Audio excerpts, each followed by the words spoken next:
Yes, we put in our initial systems in 1993. We had 3 growers that wanted to try it, and we put in 3 80-acre systems. And it took us a couple of years to figure it out. And once we got it figured out it would work, then in the last, since 93 and when the EQIP program came along, we've converted rapidly in the pump areas to drip irrigation. We're probably 90% in drip now in the pump areas. Anywhere they're pumping, lifting water out of the ground, it's costing a lot of money. Anytime you can improve that efficiency, or you can water more acres with the same amount of water, you're going to decrease the cost of the crop. And I think any irrigated area will benefit from drip irrigation. When they sold drip irrigation in our area, the people that were pushing it made it sound easy. And the first thing you got to realize is that conversion to drip irrigation is not easy. There's a steep learning curve. You need to work with people that are really persistent and really want to make it work. And once you can show the rest of the growers in the area that it will work, then your job's a lot easier.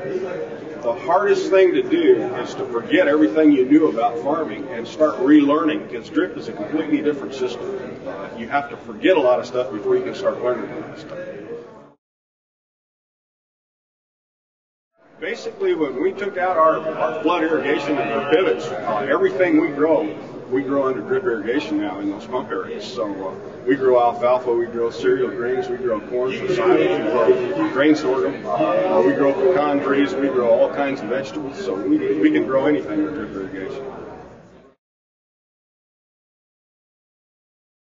The advantages are we can make our water go a lot farther. It's a lot more efficient way to farm.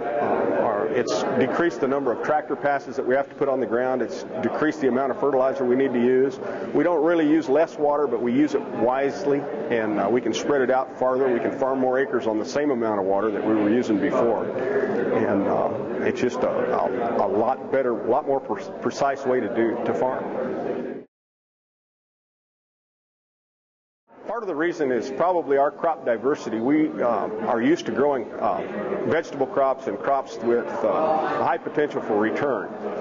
And we spend a lot of money to grow a crop, but we can also make a lot of money on a crop. And in some of those other areas where they're more dependent on the commodities like corn and beans and things, the prices haven't actually been conducive to investing a big amount of money to convert your irrigation system.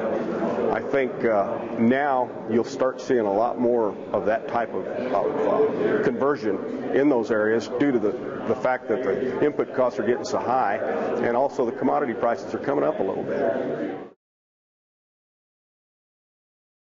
Well, with one thing on drip irrigation, we have our drip tubes buried under the ground, and we farm the same beds year after year after year.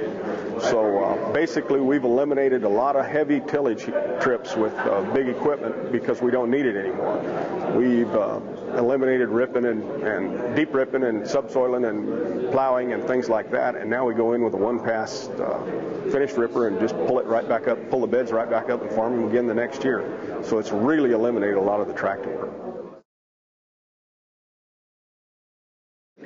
Basically, we've found an increased advantage using drip irrigation in just about every crop we grow. In the vegetables, for instance, chili peppers is a big product in our part of the world, and we've over doubled our average yields in chili peppers by using drip irrigation. And with that doubling of the yield, we've probably haven't halved our expenses, but we've cut them back significantly. So the profit potential is definitely there in vegetables. Cotton, we see the same results. Wheat, we see the same results. Corn, we see the same results. We can use less inputs and get more tons per acre, which is helps the bottom line of all of the farming operations in our area.